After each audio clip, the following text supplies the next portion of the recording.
Hello Aries, welcome dito sa iyong reading. Check natin kung ano yung mga messages para sa'yo. Sensya na at sobrang dulas na itong mga cards ko na ano ko sila eh.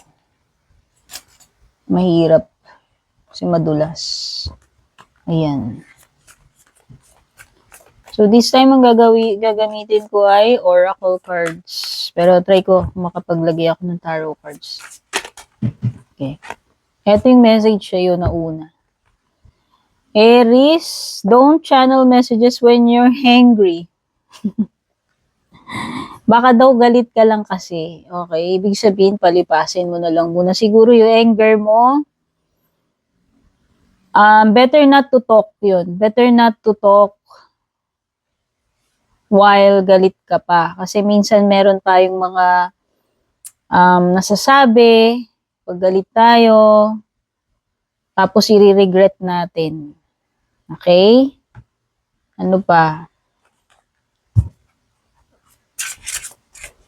Nakakatuwa. Ito yung mga bagong set ko ng mga decks, guys eh. Ang cool nila. Yung mga messages nila, yung artwork, modern. Ano to?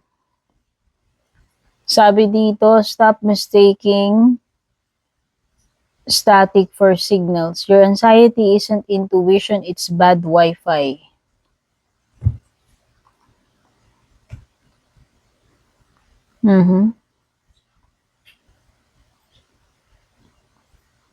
Parang ang sinasabi dito, misinterpretation eh. Pwedeng magkamali ka ng magkamali ka ng akala dyan. Hindi ko alam, parang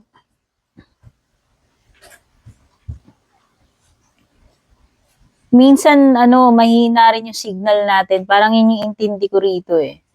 Minsan sumasablay din tayo, pwedeng mali tayo dun sa interpretation natin doon sa message natin. For example, may kausap ka. No, baka kasi mali lang yung pagkakaintindi mo doon sa sinabi ng person na yun.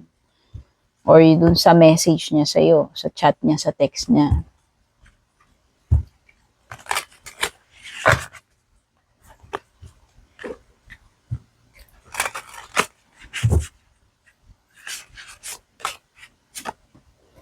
Dodging growth like it's homework.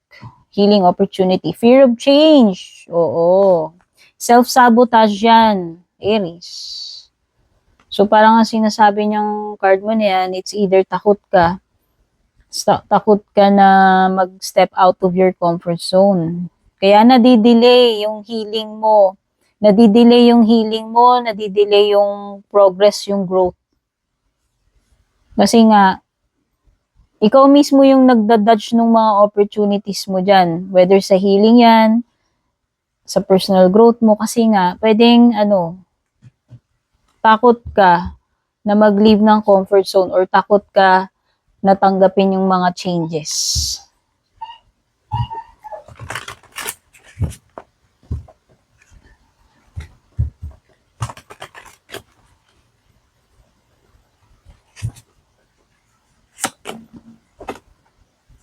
Knight of Wands reversed. Pwedeng may fire sign. Pwedeng ikaw yun or another fire sign dito sa nakadeal mo. Kung hindi alam mo ano yung fire sign, Aries, Leo, Sagittarius. Ayan be bold, be brave. Yun yung masasabing advice sa'yo ni Knight of Wands. Kasi Knight of Wands is about taking action. Ibaliktad yung Knight of Wands mo. And lumitaw din naman dito yan, sa dodging growth card mo.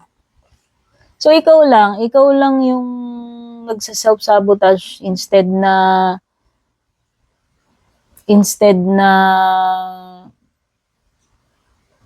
makapag-move forward ka sa situation mo, nadidelay lang, napoprocrastinate. Ito kasi, hindi ka nagtitake ng action. Okay? Ngayon, kung person to nakadeal mo, hindi magtitake ng action tong person na to. Feel ko lang, wala siyang gagawin. Hindi siya mag-i-initiate. or wala siyang kahit na anong plano.